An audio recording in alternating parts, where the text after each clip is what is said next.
एक बार की बात है।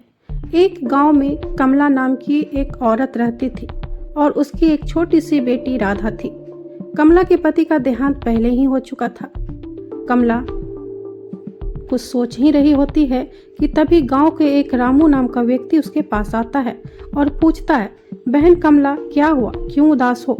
कमला ने कहा, भाई आज तो कुछ बिका नहीं, इसलिए मैं उदास हूँ। यह कहकर कमला अंदर चली गई। अंदर जाके देखा तो डब्बे में थोड़ी सी आटे पड़ी हुई थी। उस आटे से कमला ने रोटी बनाई और खुद भी खाई, बेटी को भी खिलाई और रोजाना की तरह सब्जियां लेके वो बाजार चली गई।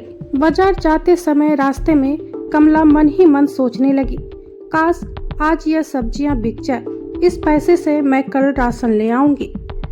उदास मन से कमला बाजार चली गई। इधर कमला की बेटी राधा ने सोचा कि अम्मा घर पे नहीं है, तब तक मैं जंगल जाकर कुछ लकड़ियां इकट्ठा कर लेती हूँ, उससे कुछ पैसे आ जाएंगे। ये सोच के राधा जंगल की ओर बढ़ी। चलते चलते राधा एक नदी के किनारे पहुंच जाती है। राधा मन ही मन सोचती है कि लकड़ियां इकट्ठा करने के लिए मुझे ये नदी पार करनी होगी। तो राधा ये सोच के नदी पार कर जंगल की ओर चल देती है। राधा जंगल की ओर जा ही रही होती है कि सामने से एक परी को आते हुए देख वो डर जाती है। डरते डरते राधा कपकपाती हुई बोलती है कि तुम कौन हो? परी कहती है, मैं एक परी हूँ, तुम डरो मत, मैं तुम्हें कुछ नहीं करूँगी, बल्कि मैं तुम्हारी दोस्त बनने आई हूँ। क्या तुम मेरी दोस्त बनोगी? परी की बातें सुनकर राधा खुश हो जाती है और झट से कह देती है, हाँ मैं तुम्हारी दोस्त बनूंगी। परी ने राधा को उपहार में बहुत सारे फल दे के घर भेज दिया। इधर कमला का आज भी सब्जी नहीं बिकता है और वो वापस घर आ जाती है और ये सोचती है कि आज मैं बेटी को क्या खिलाऊं।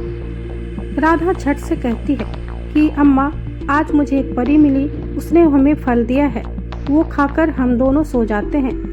राधा फल खाकर सो जाती है और इधर कमला सोचती रहती है। सोचते सोचते पूरी रात बीत जाती है और सुबह हो जाती है। इधर परी राधा के सामने आके खड़ी हो जाती है, राधा को आवाज लगाती है। राधा उठती है और आंख मलते मलते पूछती है, क्या मैं सच में देख रही हूँ कि तुम यहाँ पे हो?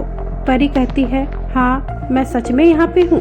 इधर राधा ने रात की सारी बातें परी को बता दी। परी ने कहा, अच्छा कोई बात नहीं, अब मैं आ गई हूँ।